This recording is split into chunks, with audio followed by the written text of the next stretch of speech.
का हो बोला।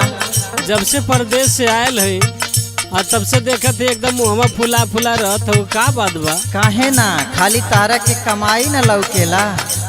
अरे का भइल बताइबू? सुना सुनावा। अरे ढेर दिन भइल राजा भइले हो गवाना। अरे ढेर दिन भइल राजा भइले हो गवाना।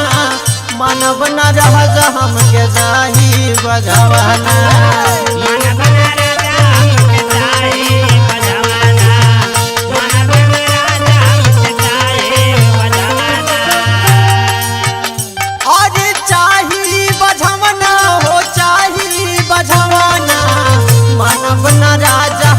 चाही बधवाना।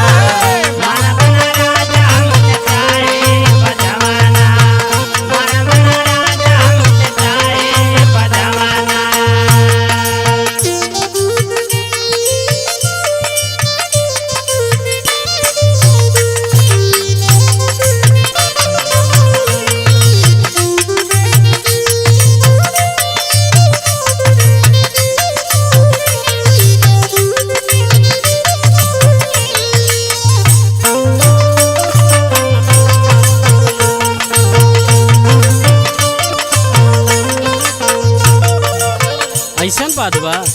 काहे ना हमार हर बिछावल जाल फेल हो जाता। तो हम मुँह फुलौले वाली कौन बात हो गई?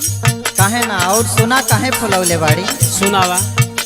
हाँ कई के सिंगार हम से जिया सजवली हो से जिया सजवली।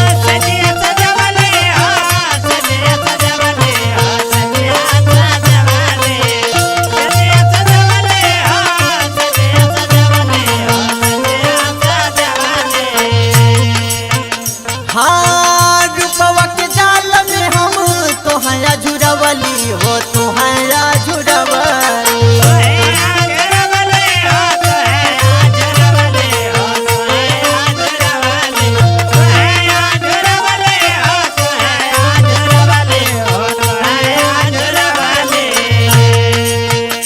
हाँ कई के सिंगार हम से जिया सजवली हो से जिया सजवली। रूपवा के जाल में हम तोहरा झुरवली हो तोहरा झुरवली।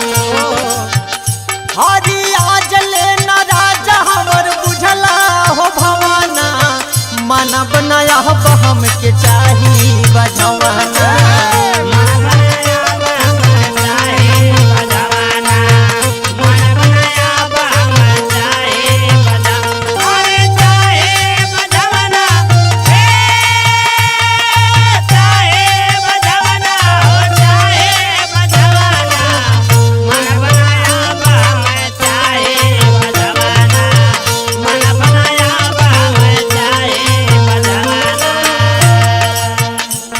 पगला गइल बाड़ू?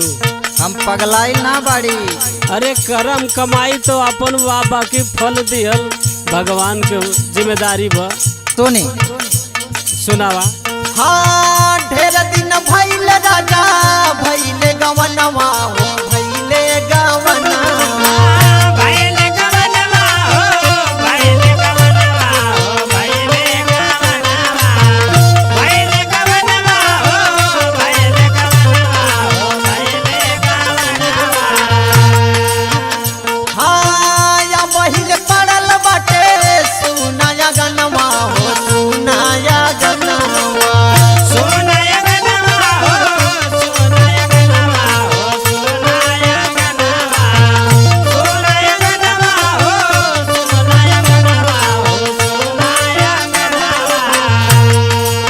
सुना तारा?